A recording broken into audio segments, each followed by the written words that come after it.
So today is a fast day, Shvas Tamuz, and on it, we're given 5 things that happened on this date that were devastating to the Jewish nation, and the list goes like this. So they say that the walls of the second and some of the first were breached, and that led to the destruction of our temples.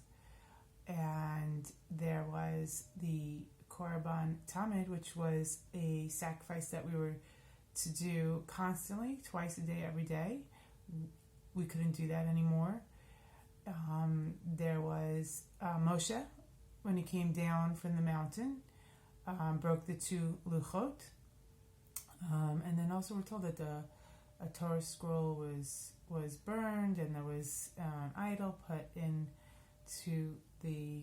our holy temple. All these devastating events for our nation. And it begins this fast day, a period of 3 weeks, Bein HaMitzarim.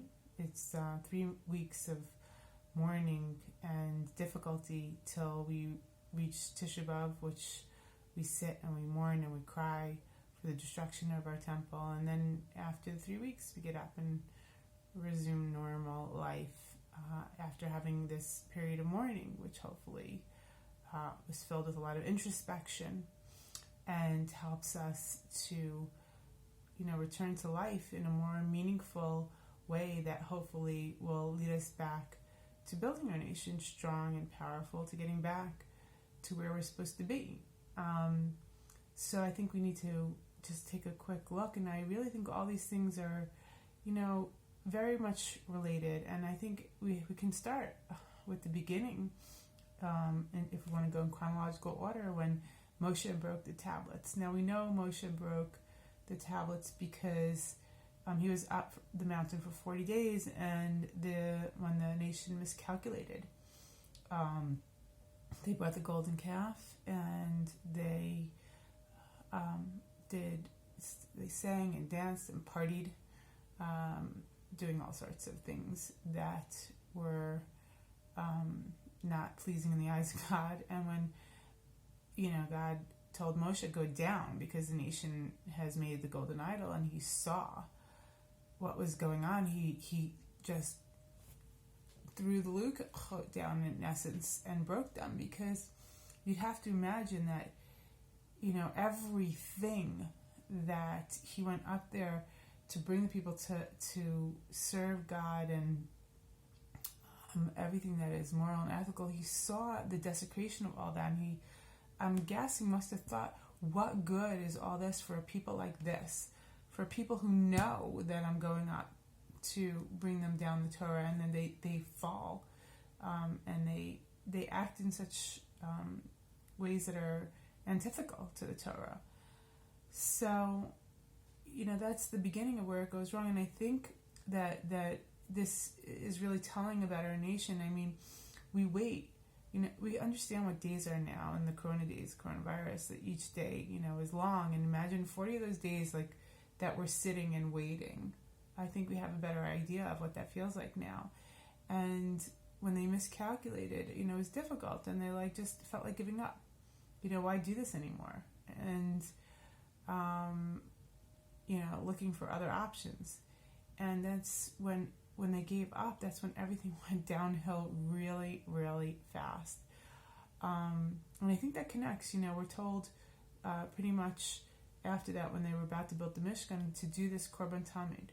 This Korban Tamid, what was it? It was something that was brought twice a day, consistently was in the Mishkan. And I think that this is something that really speaks to the human psyche, is that if we devote ourselves, if we twice a day are cognizant of our purpose, of God, of thanking Him, of understanding that He runs the show, and we're constantly in devotion and doing something actively, it helps keep our frame of mind. In the right place. And when we couldn't do that anymore, things also still they go downhill. I mean, if we're not treating the temple right, which we weren't in those days, and it also is not just about doing, it's about doing it with mindfulness, understanding what we're doing. And if we just have a service, God is telling us that's not okay either. You can't just mindlessly do things. You have to do it, but you have to do it and be present while you're doing it. And that combination of constantly understanding and knowing what is and what life is about and who runs the show and actively leading our lives that way is the recipe for success. But when we fall off that wagon, when we get sick of doing things, and when we don't think about what we're doing or what the meaning is, and we either give up on our daily practice or just do it in a routine, not thoughtful way, both of those are equally disgraceful. I mean, not doing it at all is horrible because it's so easy. I know for me, when I go off my routine for a little bit, I can veer off very quickly downhill. But also I know that when I do the same thing every day and I'm not mindful, it becomes meaningless and it becomes, disgraceful. So it's not just about doing, it's about doing and being a part of what you're doing and actively always trying to be aware of, what life is about and who runs the show. And that's, what should keep us on the path of being good people, working together in the service of God, as a nation. And that's what builds our strength. So we need all those components. If not, I think the point that God's made is you might as well have an idol in your temple. Or I might as well burn the house down, because what's the point? You're not bringing spirituality and meaning and depth in there. Then it's worthless. That's what God's saying. So in order to bring it all together is to spend this time, with the beginning of this 3 weeks, with a little bit of introspection.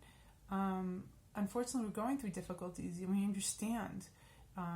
We can have a sense of the bigger picture, and we shouldn't just waste this time. We're in the second wave, whatever. I don't know if the first one ever went away, but we're in the second period of sitting down and having this time to analyze when we can't celebrate the weddings, when there's limits on everything. This is a time to think and to understand and to know and to grow.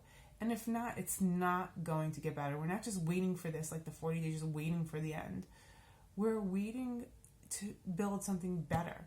And if we use it constructively, we will build and we will come out and we will persevere and we'll be better than before. And like they said, then Tisha B'Av will be a time to rejoice, because if we spent all the difficulty to building something greater and better, if we knock down the house only to build something bigger and everlasting, then it's all worth it. Then it's a celebration. Then it's cause for rejoice. So let's try and make this a meaningful one. And when they say som kal, that it shouldn't be too much agony, and it should be where we come out with meaning, purpose. Take care.